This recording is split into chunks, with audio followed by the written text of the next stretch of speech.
Imagine working uh, like 80 hours a week. You give up your weekends, you miss your friend's wedding, you just totally burn yourself out delivering this absolutely flawless mission critical project. Right. And then at the end of the year, you sit back and watch the massive promotion go to the guy who worked 40 hours, turned in mediocre spreadsheets, but, perfectly mastered the art of sending scheduled emails at 11 p.m. and making the boss laugh in the hallway. Yeah, it is a harsh reality to wake up to. Welcome to the invisible rule book of the American corporate office. It really is the exact moment when you realize that whatever was written in that glossy orientation manual they handed you on day one, Yeah. it has absolutely nothing to do with how the machine actually operates. Exactly. And welcome to this deep dive. We are thrilled you're here with us today. Yes, so glad you could join us. Because whether you're an immigrant who just landed in the States, a recent grad stepping into your first real job, or even just a seasoned pro pivoting from, like, a nimble startup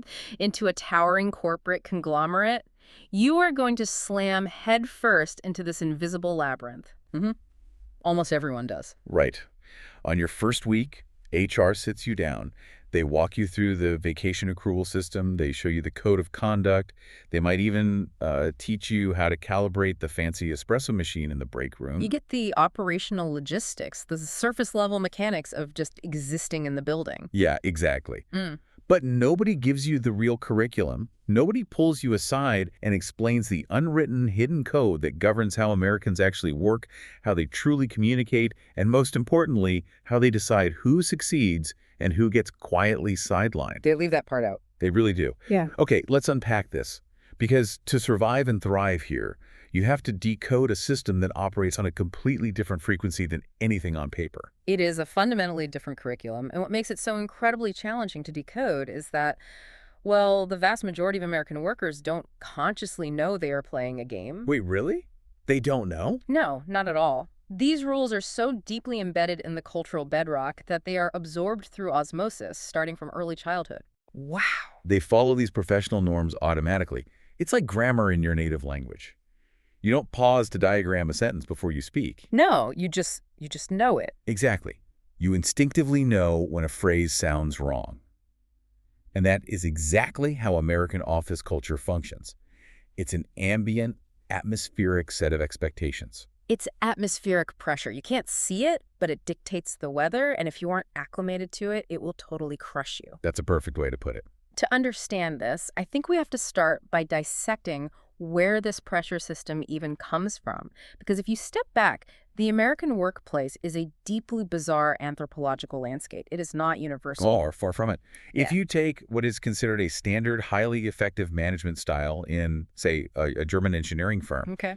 and you drop it into a California tech company, it would be universally condemned as That is toxic and abrasive First, immediately rejected. immediately. And conversely, if you take the collective harmony expected in a Japanese conglomerate and apply it in a New York advertising agency, it would be viewed as passive and ineffective. The American office was forged in a very specific, highly potent crucible of historical and social forces. And what exactly is in that crucible? Because looking at the behavior it produces, it feels like these forces are just constantly at war with each other. They absolutely are. It's a culture built on compounding contradictions. The first and most foundational force is the Protestant work ethic. Right. This isn't just an economic principle. It's a deep psychological framework that equates hard work with moral virtue. Like if you're working hard, you're a good person. Exactly. It introduced the idea that if you are not visibly striving, sweating, and exhausting yourself, you are not just a bad employee, you are a fundamentally flawed person. Wow. So productivity becomes a measure of your soul, not just your output. It really does. But then you take that intense work ethic and you collide it with a second force, which is extreme, rugged individualism. The whole pull yourself up by your bootstraps thing. Right. The mythology of the self-made pioneer. America worships the lone genius, the individual disruptor. Yet the reality of a modern corporate office requires highly integrated, matrixed teamwork. Oh, man. So you have to be a lone wolf, but also a perfect team player. Yes. So you create this agonizing tension. You have a building full of hyper-competitive individuals desperate to stand out and claim the spotlight, who are simultaneously forced to perform a continuous pantomime of selfless collaboration. That alone sounds like a recipe for a collective nervous breakdown. But there are other layers, right? There are. The third ingredient is a hyper-cautious, litigious legal culture. Ah, the lawsuits. Exactly. The United States has an incredibly robust legal system regarding employment, which means every interaction from a casual piece of feedback to a formal termination carries potential legal risk. So everyone is just terrified all the time. Pretty much. This breeds an environment of constant documentation and risk mitigation. And finally, you have the uniquely American romanticization of labor. What do you mean by that? The belief that your work shouldn't just pay your rent. It should be your passion, your core identity, and your primary community. Oh, right. Do what you love and you'll never work a day in your life. We print it on coffee mugs and just pretend it isn't a recipe for complete boundary collapse. Precisely. So you mix all of this together, moralized labor, rugged individualism trapped in forced teamwork, a looming fear of lawsuits, and the demand that you passionately love your spreadsheets. It creates a system that demands radical honesty, but enforces extreme, delicate politeness. It's so wild. It claims to be a pure meritocracy, but clearly rewards hidden social maneuvering. You're touching on the exact paradox there. It is a system that constantly broadcasts one set of values while financially rewarding the exact opposite. Which feels incredibly unfair to anyone entering it from the outside. Idea. It's like sitting down to play a board game where everyone else knows the secret rules, but they absolutely refuse to explain them to you. Yes. So what does this all mean for someone stepping into this environment for the first time? I mean, is it just a setup for failure? Do you just accept that nothing makes sense? Well, you accept that it doesn't make logical sense, Yeah. but it does make cultural sense. Okay. If we connect this to the bigger picture, these contradictions aren't corporate malice. They are the inevitable result of trying to run a hyper-capitalist enterprise using human beings who are conditioned by American societal norms. So it's just human nature meeting capitalism in America. Exactly. Yeah. Understanding that these contradictions are permanent and that you are not going to fix them by pointing out their hypocrisy is step one. You have to learn to hold two opposing truths in your head simultaneously. Okay, so let's look at how holding those opposing truths actually manifests in the day-to-day. Because if you're balancing rugged individualism with a mandate for teamwork and the legal fear of offense with a desire for radical transparency, how on earth do people even talk to each other? With extreme care. I can imagine. This tension has birthed an entirely unique dialect within the American office. It is the language of polite indirection. Polite indirection. I've witnessed this firsthand, and it is fascinating. It's like the art of speaking in code so that you never actually have to drop a verbal bomb in the middle of a meeting. Precisely. The primary overriding goal of this dialect is the avoidance of interpersonal friction. Avoiding the awkwardness. Yes. Now, if you are listening to this and you originate from a culture that highly values direct professional communication, places like the Netherlands, Israel, Germany, or many parts of Eastern Europe, this American indirection doesn't just feel confusing. It feels actively dishonest. Right. I was actually talking to a Dutch software engineer recently, and he told me a story about his first month working for an Anglican firm. Oh, I bet that was a culture shock. It really was. Someone proposed a new architecture for a database, and he looked at it, saw the math was flawed, and simply said, "This idea will not work. It will crash the system." He thought he was saving the company millions of dollars. But instead, he was pulled into HR the next day and told he had created a hostile environment. He was completely baffled. Nobody argued with his math. They just couldn't handle his delivery. And to an American manager, that Dutch engineer's delivery felt like a physical assault. A physical assault? Really? Yes, in the American context, declaring this idea will not work in a public forum is interpreted as an attack on the intelligence and the dignity of the person who presented it. That's incredible. So because we can't just say this is a bad idea, we've invented an entire lexicon of translations. And I think we need to decode some of these right now because for the listener, failing to understand these translations isn't just a faux pas. It will derail your entire career. We definitely should. Let's start with a classic. I pitch a concept to my director, and she nods, smiles, and says, "That's an interesting idea." They are absolutely not interested. Not at all. Not at all. The direct translation of "that's an interesting idea" is, "I do not like this proposal. I'm not going to allocate any resources to it, but I value our working relationship too much to reject you outright." Wow. The word interesting is used as a neutral buffer zone. It allows the manager to acknowledge that you spoke without endorsing what you said. It's a verbal brick wall painted to look like an open door. That is so tricky. Okay, how about the most ubiquitous phrase in the corporate dictionary? Let's circle back on that. Let's circle back is a masterful tool of indefinite postponement. Indefinite. Yes. It translates to, I do not want to deal with this right now, and there is a very high probability I will never want to deal with it. So it's basically a black hole. Exactly. It is a way of quietly killing a topic by starving it of oxygen. By agreeing to discuss it at some unspecified point in the future, the speaker avoids the immediate physiological discomfort of saying no. And it puts the burden back on you to awkwardly bring it up again? Mhm. What about when you ask for approval on something and the boss says, I'll think about it? Again, the translation is no. Just no. Just no. But saying the word no in the present moment creates a spike in tension. By saying, I'll think about it, they stretch the rejection out over time. By the time it becomes clear that the answer is no, the emotional heat of your initial request has dissipated. That is almost manipulative. Okay, let's pivot to the pseudo-social side of the language. You have a great introductory call with someone from another department. The Zoom is wrapping up and they say, this was great. We should really grab coffee sometime. If you're listening to this, please internalize this rule. Do not follow up on that statement. Wait, really?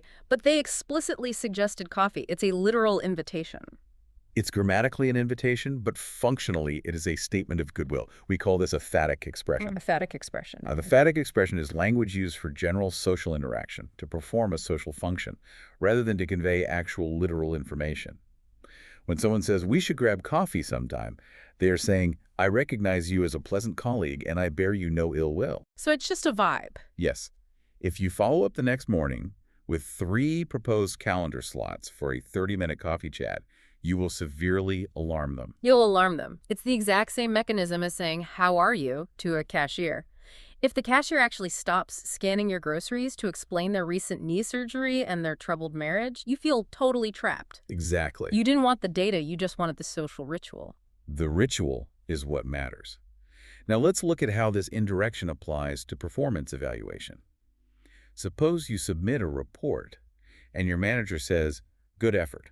To someone taking that literally, it sounds like praise for their hard work. In reality, good effort translates to, the final product you delivered is fundamentally inadequate. Oh, ouch. By explicitly praising the effort, the manager is politely stepping around the smoking crater of the terrible outcome.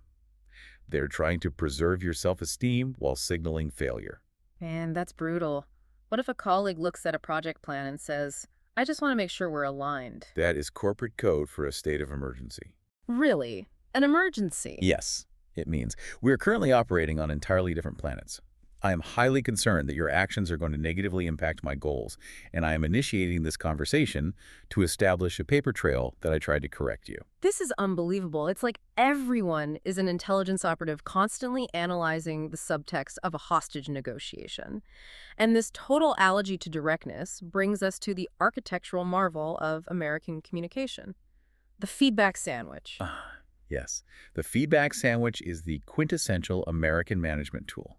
The structure is rigid and universally applied. Walk us through it. You begin with a warm, positive observation. You insert the actual critical feedback into the middle. And you conclude with another positive, affirming, or forward-looking statement. Okay, so it sounds something like, your market analysis slides were so visually engaging. Now, the financial projections in the middle are entirely mathematically incorrect and make no sense. But honestly, your presentation style is so confident, I know you'll get this polished up for the final review. Exactly. Yeah. That is a textbook feedback sandwich. And we need to understand the intent here. The American manager is not trying to be deceptive. They aren't? No. In their mind, they're being profoundly empathetic. They are attempting to cushion the blow of the criticism to ensure that the employee feels valued as a human being even while their work is being critiqued. But the cognitive dissonance it creates is spectacular. I mean, it's like hiding a pill in a piece of cheese for a dog. If I'm an employee from a direct culture receiving that sandwich, I am completely filtering out the middle part. I'm walking away thinking, wow, they loved my slides, they love my confidence, I am crushing it. Because in my culture, if a manager had a serious problem with my math, they would just say, fix the math, and that would be the end of the meeting. Right. The feedback sandwich is essentially Trojan horsing the critique. It feels Almost cowardly. I mean, if you come from a direct culture like Germany or Israel, shouldn't you just insist on being direct? Why play the game? Why not just respect people enough to give them the raw data? What's fascinating here is that we have to step outside of objective judgments of better or worse. Okay. Direct cultures prioritize the efficiency and clarity of information. American culture prioritizes the preservation of the relationship and the protection of the ego. So it's about feelings over efficiency. Yes, to an American, raw data without the affirming context feels like an unprovoked attack. If you insist on bypassing the sandwich and delivering blunt criticism, the American recipient will experience an adrenaline spike. Literally a physical reaction. Yes, they will become defensive, the trust will be broken, and they will likely label you as not a team player. Neither way is objectively better, but failing to calibrate makes you seem cold or difficult. So it's not just about learning to serve the sandwich, it's about training your ear to eat the sandwich. You have to learn to surgically discard the bread, the compliments, and locate the single sentence of actual meat in the middle. Yes, because that is the only thing the manager actually called the meeting to discuss. Right? And this is deeply tied to another linguistic hurdle, the inflation of enthusiasm. Oh, yeah. In the American office, enthusiasm is not an emotion, it is a required social currency. Oh, the hyperbole. Yeah. It is exhausting. Everything is incredible, amazing, a game changer. American professionals operate at an expressive register that sounds absolutely unhinged to almost anyone else in the world. Completely unhinged. To a British accountant or a Japanese executive, an American calling a routine quarterly update absolutely fantastic sounds deeply insincere. But the secret is, it isn't fake, is it? No, it is simply culturally coded to run hotter. It is inflation. When an American says, "This is amazing," the baseline translation is just, "This is good." Okay. They are using the required vocabulary to signal that they're engaged, supportive, and energetic. So if I review a peer's document and I think it's perfectly fine and I reply, "This is satisfactory and meets the requirements," how does the American interpret my perfectly accurate statement? They interpret satisfactory as, "I hate this, and I am deeply disappointed in you." That is wild. If you withhold the enthusiasm currency, you are not viewed as precise. You are viewed as hostile. You become a cultural alien. Wow. Okay, so let's follow this thread. Say you've mastered the language, you serve the feedback sandwiches, you enthusiastically call everything awesome, you circle back with the best of them, you are sitting at your desk, executing flawless, high-impact work. The tragedy is, in the American system, doing brilliant work is only about 50% of your actual job.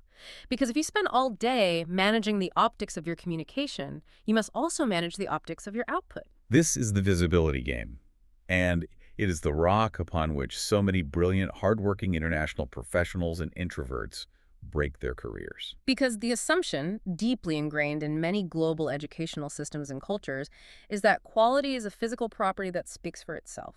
You put your head down, you do the math, you write the code, the work is undeniable, and your superiors will naturally recognize your brilliance and reward you. To wait to be noticed in an American corporation is to guarantee your own stagnation. Ouch. The organization is simply too large, the executives are too overwhelmed, and the competition is too fierce. Work cannot speak for itself. It has no voice. That's so true.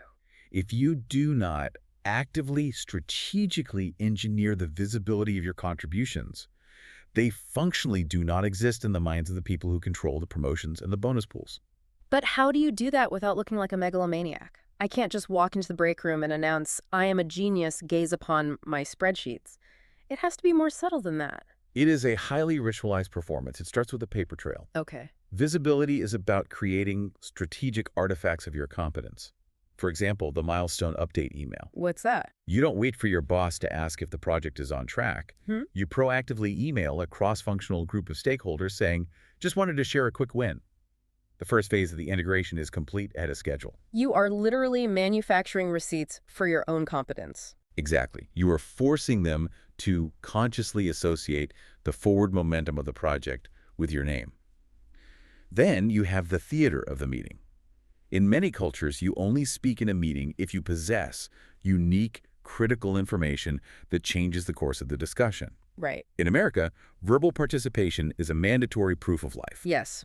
You see people who have absolutely nothing to add, but they will wait for a pause and say, "Just to piggyback on what Sarah was saying, I completely agree that the timeline is tight." They just repackaged Sarah's point. It drives me crazy. It may drive you crazy, but they are playing the game correctly. They are logging verbal minutes.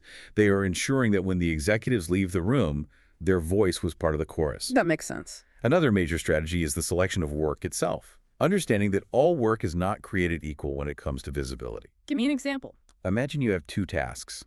Task A is a deeply complex restructuring of the back-end database. It will take a month. It is vital to the company's survival, but only 3 other engineers will ever see it. Okay. The hard, invisible work. Exactly. Task B is a lightweight 15-minute presentation summarizing a vendor tool for the executive leadership team.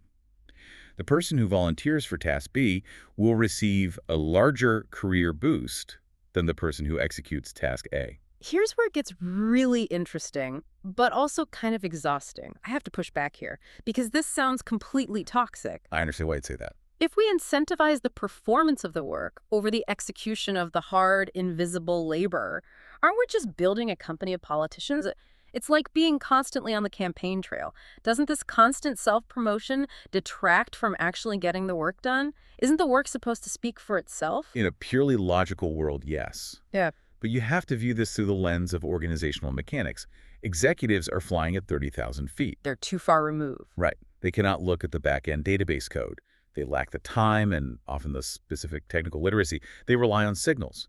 Visibility isn't necessarily a toxic distraction. It is the translation mechanism. Translation mechanism. You have to translate the value of task A into the language of the executives, perhaps by creating a highly visible presentation about task A. If you refuse to translate your value, you cannot be angry when they don't recognize it. And nowhere is this political translation more intense than in the concept of the meeting itself. Because if we are being honest, most meetings in corporate America are a complete illusion. We need to fundamentally deconstruct the American meeting. In many organizations, the formal meeting is not a forum for discovery, debate, or decision-making. Wait, it's not? No. The formal meeting is a ceremonial ratification of decisions that have already been finalized in private. Ah, the shadow meeting. The pre-meeting. The pre-meeting is where the actual architecture of the business is built. It is the 10-minute coffee chat with the finance director on Tuesday. It's the quick message to the product lead on Wednesday to test a theory. It's the brief conversation in the hallway as you are walking into the conference room on Thursday. So if I am someone who hates office politics, and I spend 3 weeks building an airtight, data-driven proposal, and I walk into the Thursday meeting cold, expecting that the sheer, undeniable logic of my slides will win the day what happens to me. You will hit a brick wall of polite resistance. You will present your brilliant logic, and you will notice that the room is slightly uncomfortable. The key stakeholders will exchange glances. And then? And then someone will say, "This is an interesting idea. Let's circle back on this." Oh, there it is, the phrase of death. Because you surprised them. You asked them to process new information and take a risk in a public forum without allowing them to assess the political fallout beforehand. If you skip the informal pre-meeting alignment, your formal presentation is dead on arrival. Which means your success is entirely dependent on your ability to cultivate those informal relationships. If you don't have the social capital to grab that coffee with the finance director, you can't have the pre-meeting. Yes, that's exactly right. Which brings us to the psychological toll of this entire system. If we are constantly performing our work, managing our visibility, and orchestrating shadow meetings, are we also forced to perform our friendships? This is the reality of the American pseudo-social contract. And it revolves around a rule that is very difficult for many to accept. Work friends are not friends. See, when you say it like that, it sounds incredibly bleak. It sounds like you are surrounded by sociopaths. It sounds cynical, but it is actually a highly functional, distinct category of human relationship that is just poorly named. How so? American office culture is famously warm. Your colleagues will be genuinely kind. They will ask about your children. They will remember your dog's name. They will organize a heartfelt card and a cake for your work anniversary. The warmth is real. But there's a but. But the loyalty is entirely conditional. It is bounded by the context of the corporation. In some cultures, professional relationships are strictly cold and transactional. You do not ask about the weekend. In other cultures, the boundary is non-existent. If you work together for 5 years, you are practically family, and you would defend each other to the death. So where does America fall? The American office exists in a third space. It demands the performance of intimate community, but it reserves the right to sever that community instantly. Wow. A manager will ask about your sick mother on Monday and then lay you off due to budget cuts on Tuesday afternoon, and they will not feel that they have violated a moral code. The whiplash of that is staggering. I think this is why so many people suffer profound mental health crises when they lose a job or leave a company. They feel utterly betrayed because their friends stop texting them after 2 weeks. They miscategorize the relationship. It's a simulation of community. Simulation's a good word, but bounded warmth is perhaps more accurate.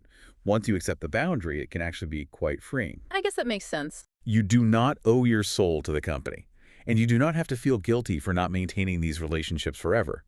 But, and this is a massive food, but while you are inside the building, you are absolutely required to participate in the performance of this community, which leads to the trap of the optional social event. Ah, yes. The Thursday night happy hour, the departmental bowling trip, the optional holiday party. They are universally billed as optional. HR will explicitly state that attendance is not required. It is the biggest lie in corporate America. It's like a mob boss inviting you to a totally voluntary dinner at his restaurant. Sure, legally you don't have to go, but if you decline, you are dead to the family. The penalty is softer, but the career implications are severe. Because, as we discussed, the pre-meeting alignment and the visibility game rely entirely on informal social capital. Where is that capital generated? At the optional happy hour. If you are the person who consistently skips the team lunch because you prefer to read a book in your desk, or you skip the happy hour because you want to go home to your toddler, you are entirely within your rights.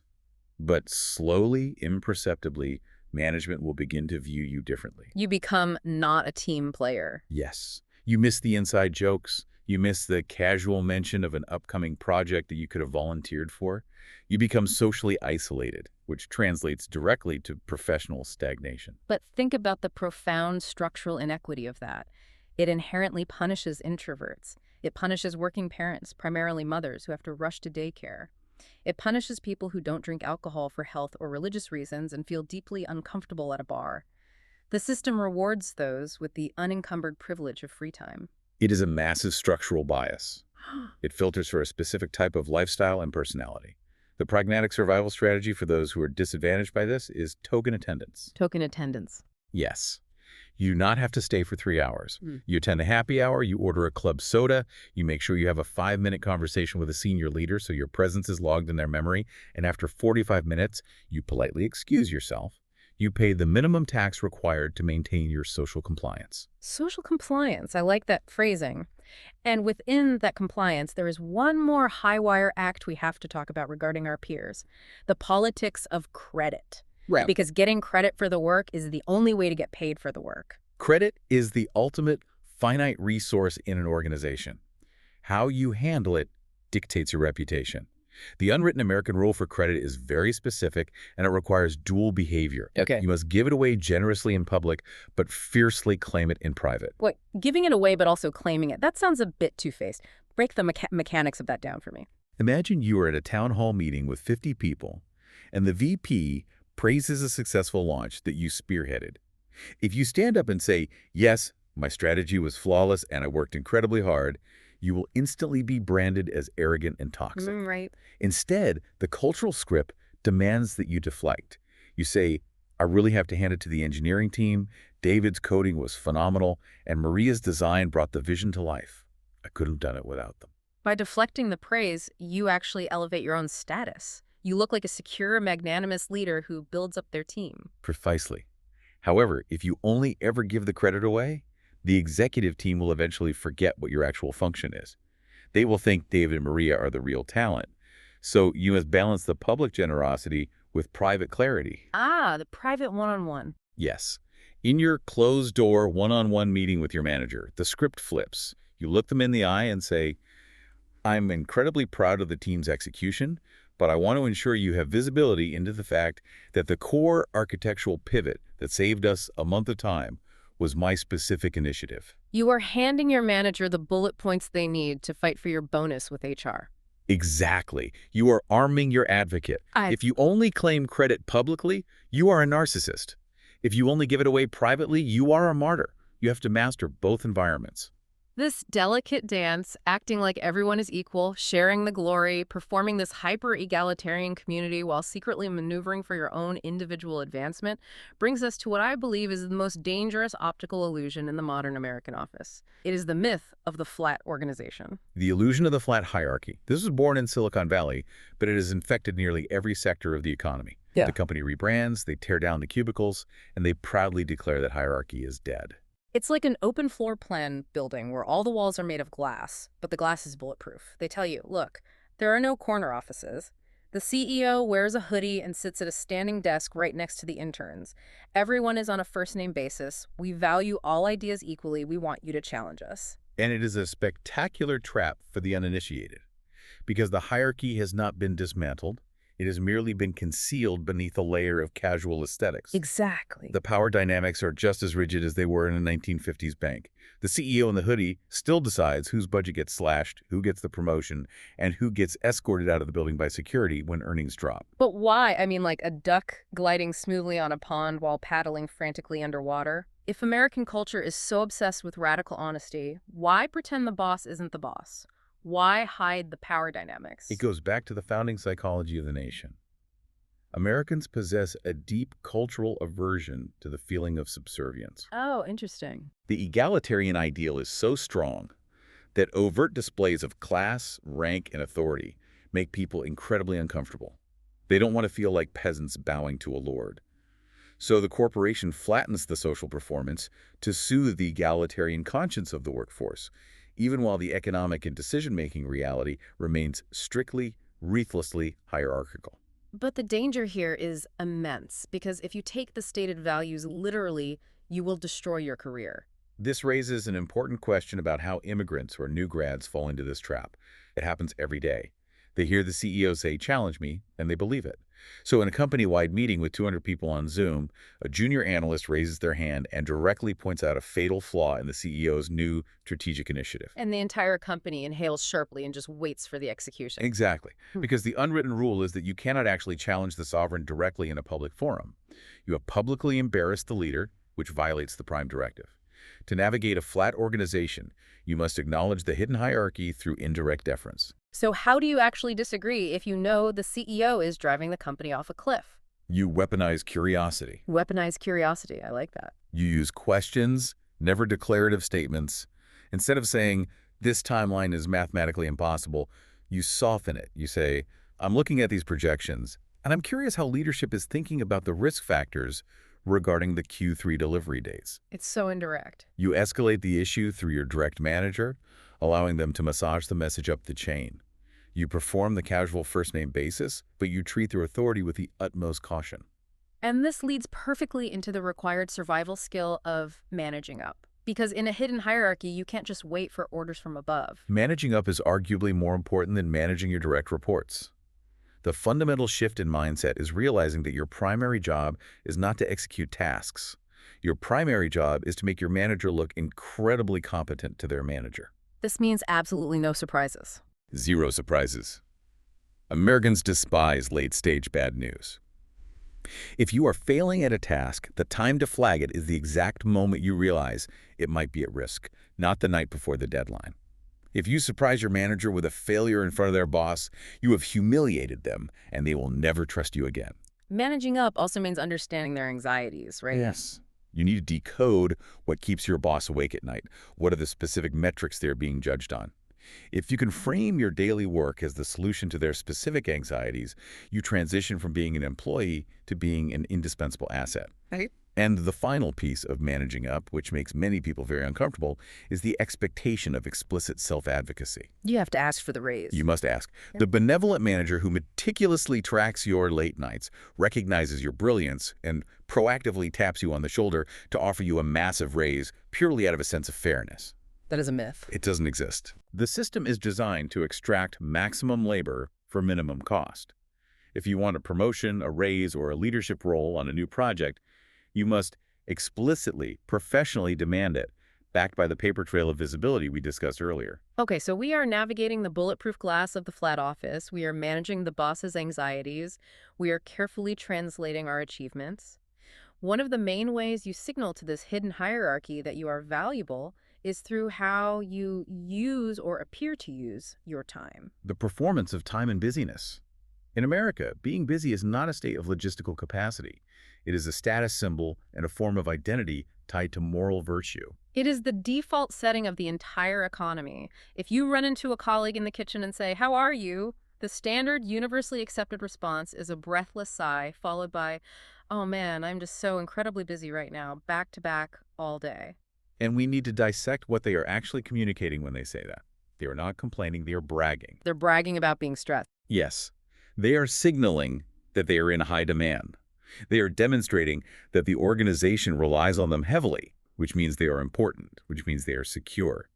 In a culture that equates labor with virtue, having zero free time is the ultimate proof of your societal value. But this creates a terrifying incentive structure. It leads to this bizarre theater where people are forced to perform busyness even when the actual workload doesn't justify it. The theater is heavily documented by academic researchers. For instance, researchers in a major university study looked deeply into a high-pressure, elite consulting firm. They wanted to see how managers evaluated extreme work hours. What they found was astonishing. Okay, what did they find? The managers actually could not tell the difference between employees who were genuinely grinding away for 80 hours a week and employees who were only working 50 hours a week but pretending to work 80. Wait, hold on. So the people who were merely acting like they were drowning in work were getting the exact same performance reviews, the exact same bonuses, and the exact same promotions as the people who were literally sacrificing their health and families to actually work 80 hours. Precisely. Because the system does not actually have a mechanism to measure pure, invisible intellectual output. Yeah. The system rewards the visible signals of commitment. And they had mastered the signals. They had. The people working 50 hours sent scheduled emails late at night to create timestamps. They walked briskly through the hallways looking stressed. They strategically blocked out their public calendars with vague, important-sounding holds. They cracked the code. If the performance of overwork is rewarded the same as actual overwork, aren't we just incentivizing collective burnout? We are spending massive amounts of cognitive energy just maintaining an illusion. I agree completely. It is a profound dysfunction. The system rewards visible commitment over invisible efficiency. And this exact dysfunction is what drives the single most hated phenomenon in the American office, the proliferation of useless meetings. Ugh, the meeting that could have been an email. I laugh, but it's pure frustration. I sit in these rooms looking at 10 people who make six figures, listening to someone drone on about a minor process update, and I want to rip my hair out thinking about the sheer financial waste of the hour. We all experience that frustration. Right. But understanding this changes how you approach meetings. You're not there to be efficient. You're there to be a reliable social presence. The persistence of these inefficient meetings makes perfect sense once you abandon the idea that meetings are designed to accomplish work. Okay, if a meeting isn't for getting work done, what on earth is it for? It serves four critical hidden social functions. Number one, alignment signaling. Simply placing humans in the same physical or virtual space creates a shared psychological experience of coordination. It makes the organization feel like it is moving together, even if no new information is exchanged. The illusion of momentum. Got it. Number two, visibility theater. As we discussed, the meeting is the stage where ambitious employees perform their value by speaking up, and where managers perform their authority by presiding over the agenda. Right, the verbal minutes. Number three, decision accountability, or, more accurately, blame diffusion. This is crucial for risk management. If a manager makes a high-stakes, controversial decision alone and it fails, they are fired. But if they present that decision in a meeting and everyone nods along, it becomes the team's decision. When it fails, the accountability is diffused across 10 people, neutralizing the danger to the individual manager. Blame diffusion. That is both diabolical and completely brilliant. And number four, relationship maintenance. The 5 minutes of unstructured small talk before the leader pulls up the slides is often the only time colleagues engage with each other as human beings. It refreshes the bounded warmth of the pseudo-social contract. So when you furiously whisper, "This could have been an email," you are entirely correct regarding the transmission of the data, but you have completely misunderstood the sociological purpose of the gathering. It is exactly like going to a crowded thumping party and complaining that the music is too loud for you to sit in the corner and read a book. You're misunderstanding the purpose of the event. You are technically right about the acoustics, but you are not there to efficiently consume literature. You are there to participate in a social ritual. That is a perfect analogy. You are there to maintain the social fabric. And because meetings and office interactions are primarily highly sensitive social rituals, there is a strict script about what you are absolutely not allowed to say. The minefield of sensitive topics. Yes, the unwritten rules of off-limits conversation, the classic big three, historically have been politics, religion, and money. Let's start with politics. It feels like in the last decade, politics has evolved from a faux pas into, like, highly enriched uranium. It has become radioactive. The polarization of American society has reached a point where you simply cannot predict how a casual political observation will be received. The unwritten rule for survival now is absolute airtight containment. Just don't talk about it at all. You do not initiate political conversations under any circumstances. If a colleague attempts to bait you or casually brings up a controversial headline, your job is to immediately deploy neutral curiosity and disengage. You say, wow, that's an interesting perspective. I really haven't had time to read much about that. And you pivot back to the spreadsheets. You are a gray rock. And religion. Religion is heavily accommodated, but you don't discuss others' beliefs. The expectation is structural accommodation without theological commentary. If a colleague needs to leave early on Fridays for religious observance or has strict dietary restrictions at the team lunch, the office accommodates it smoothly and without question. Right. You are generally welcome to mention your own beliefs in passing, like mentioning you went to a church retreat, but probing into someone else's beliefs or attempting to debate theology crosses a massive professional boundary. But the taboo that always fascinates me, the one that shocks my friends from Europe and South America the most, is the salary taboo. It's so deeply American. Yes. In many parts of the world, what you earn is either a matter of public record or freely discussed over a beer. In the American office, asking a colleague what they make is considered a breathtakingly rude, massive social violation. I really want to linger on this because the irony of the salary taboo is incredible. It only benefits the employer. Yes, it does. We exist in a culture that absolutely worships the free market. We're told to advocate for ourselves, that we have to negotiate our worth, but we're socially forbidden from sharing the very data we need to do so. The only entity that benefits from this culture of silence is the corporation itself, because it allows them to underpay people without consequence. That is a highly accurate economic assessment. To look at this impartially, we are currently in a moment of transition. Several state legislatures have recognized this imbalance and enacted laws requiring companies to post salary ranges on public job descriptions. This legal mandate is slowly beginning to force transparency and erode the taboo. But culturally, inside the walls of the building, the psychological discomfort of asking the person in the next cubicle what they earn remains profound. Most Americans would rather discuss almost anything else. And speaking of navigating discomfort, there is the deeply complex, constantly evolving landscape of diversity and inclusion, or D&I. And I know this changes depending on what state you work in, the size of your company, or the generation of your managers. It is a highly dynamic landscape, Mm-hmm. and we must approach this not as a political debate, but neutrally, as factual workplace norms that you must navigate. Broadly speaking, the modern American corporate environment has established very strict expectations regarding language and identity, framed around the concept of harm reduction. What are the baselines that someone newly entering this environment needs to grasp immediately? Respecting stated identity is a non-negotiable baseline. Pronoun usage, correctly and consistently, is expected. There is also a heightened awareness around avoiding comments on protected characteristics. Making casual comments or even well-intentioned compliments about someone's race, gender, age, weight, or sexual orientation is widely understood to be inappropriate. This also includes the concept of microaggressions, right? Which can be incredibly confusing for people coming from different cultural contexts. Yes, a microaggression is typically an indirect or subtle comment that conveys a negative stereotype or targets a marginalized group. There's a specific rule against asking about national origin or immigration status in a casual way. For example, asking a colleague of color or someone with an accent, "Where are you really from?" In some cultures, that is a standard icebreaker. In the American office, it is widely considered intrusive and implies the person does not truly belong here.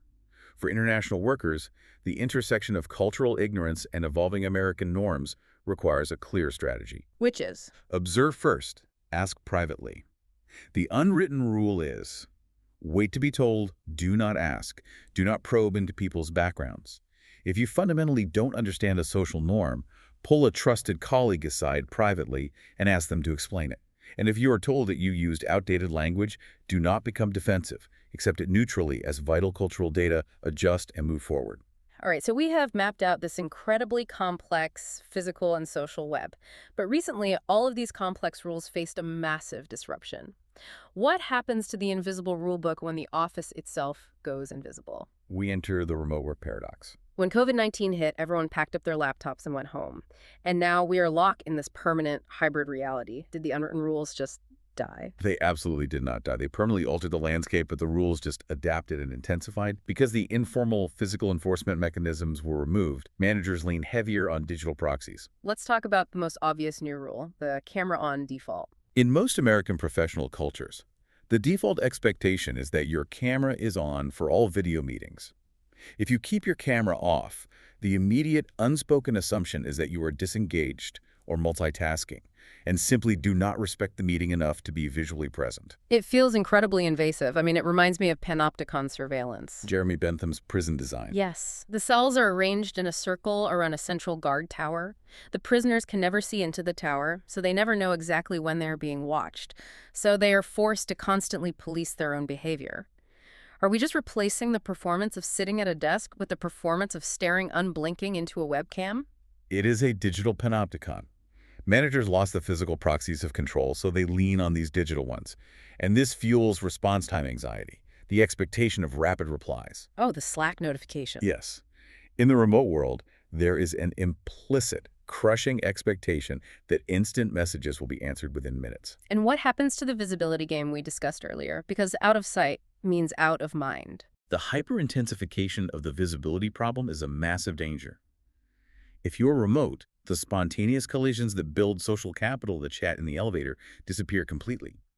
You have the death of spontaneous relationship building, requiring awkward, deliberate scheduling.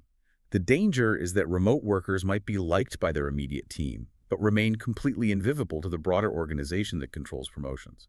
So whether you are remote or in person, mastering or failing, all these unwritten rules culminates in one highly ritualized annual event. The Performance Review Industrial Complex. The annual review. It consumes weeks of our lives, generates mountains of paperwork, and strikes fear into everyone's heart.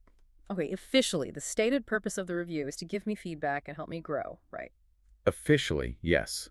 Unofficially, the performance review serves three entirely different corporate functions. It's not just for feedback. First and foremost, it is legal documentation for termination. It creates a defensible paper trail of your competence, which protects the company. Building the legal armor. Second, it is a forced mechanism for difficult conversations. Most managers avoid interpersonal conflict. The review process forces them to finally have those corrective conversations. And third, it is a calibration tool for the company. The calibration. Yes. The company has a finite pool of money for bonuses. They cannot give everyone top marks. The review process justifies who gets the 5% raise and who gets the 1%. Understanding that completely changes how you approach it, especially the self-evaluation. It's agonizing. A self-evaluation trap. This is a massive cultural clash. It's like writing a dating profile, but for your corporate survival. If I rate myself perfectly, I look arrogant. If I rate myself modestly, my boss thinks I'm incompetent. How do you win? Modesty is penalized. You must rate yourself accurately and confidently with specific evidence. Treat it like a legal document, not a personal journal. For many international workers, self-promotion feels wrong. But self-advocacy here is not bragging. It is the expected input to a business process. So you have to provide the raw data. Exactly. And here is a crucial point. If your manager's view and yours diverge wildly, the review is actually succeeding in its unofficial purpose of forcing alignment. It exposes the gap between your visibility and their perception. We have laid out this massive, contradictory, exhausting, invisible rule book today. So for the listener trying to survive Monday morning, what exactly do they do with all of this? We master the integration challenge. You need a practical toolkit. Actionable strategy number 1, find a cultural translator. I absolutely love this concept. It's like finding a local guide in a foreign country who can tell you where the tourist traps are. Exactly. Find a trusted colleague who understands the microculture of your office and ask them direct questions. Having a translator saves you years of trial and error. Strategy number 2, observe before acting. Watch meeting dynamics. Who holds the power? Strategy number 3, ask questions rather than making statements. Yes, default to curiosity. Strategy 4, give American communication conventions the benefit of the doubt. When something feels hypocritical, assume it's culture, not malice. They are just running their operating system. And the final strategy. Separate the performance of norms from the internalization of values. I want to dig into this. Does conforming to all these rules mean losing your authentic self? Am I just becoming a soulless corporate robot? This is a key insight. Cultural competence is not cultural conversion. You say that again? Cultural competence is not cultural conversion. You don't have to believe that being busy is a virtue to play the game effectively. You can maintain your own values while performing the necessary norms. You're learning the language. You're not changing your soul. Exactly. As a parting thought, it is important to remember that these unwritten rules aren't just arbitrary nonsense. They evolved from historical and economic realities. Knowing the rules means you finally understand the game you're playing. Well, looking at the board, it makes you wonder about the future of this game. Here's an original thought to leave you with, leaning into everything we've unpacked today. We are standing on the precipice of a massive technological shift.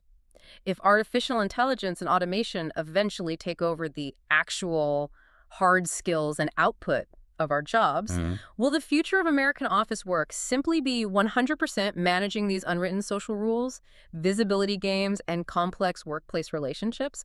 Will the performance become the entire job? That is a fascinating and perhaps deeply terrifying sociological prospect. Because if the manual is blank now, imagine a future where the game is nothing but the invisible rules. Thank you for joining us on this deep dive. Keep questioning the world around you, keep looking for the hidden architecture in your own life, and we will catch you next time.